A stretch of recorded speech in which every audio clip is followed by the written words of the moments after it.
En campé ou bel bon man. E so men sove sou madame mwen, e pou et wap ki kwa sa la. Oh, e so men sove sou marim tou, sou pou ale an ale.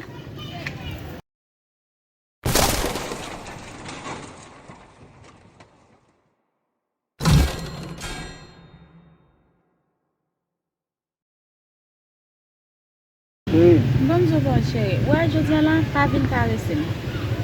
M'te djou pou passer deska ka ou passer. Avant chéri, m'pas djou nan yen boubou, m'pas satisfait du tout. Non seulement m'pas satisfait, m'pas douce et m'pas voye. Et je joue album tout. Pas besoin de Et pas nan goumen là. Ah chéri, ou m'pas pral nan goumen là, chamman do lien fon so album man.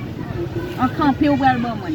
E so men sove sou madame mwen, e pou et wap ki kwa sa la. Oh, e so men sove sou marim tou, sou pou ale an ale.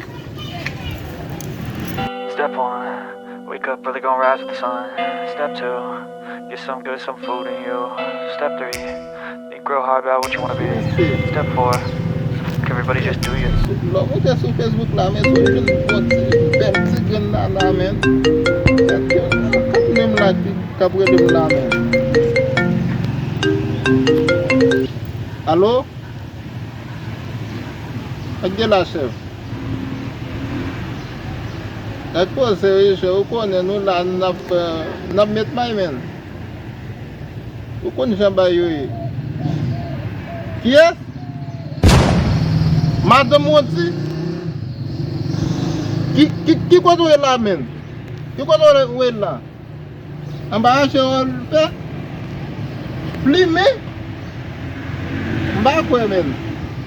Madame Monti ou e kap pi la konen ke ba ache yi plumen oui? Yon ki den la kay la oui? Dan men ma prive sou li, ma prive.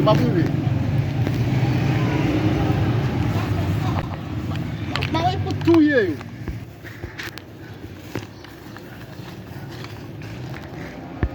Mwen se kon chéri, mwen se kon bien pwentou la. Mwen? Dale, kom dadi.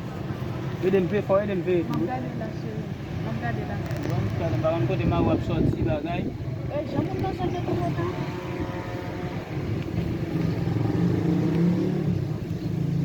Ni se ma pesin boul vini bien pwentou chéri, bien pwentou. Pasi ma pten mwen ba ou bien la joti an. Ou pap nan pe. Ma be boy si ou met pe. Al nan plen di avan ou pa Johnny va sa bo tout. Bebe, tu peux commencer au chéri. Ah chéri, femme vient nèg la si nèg la. Oh.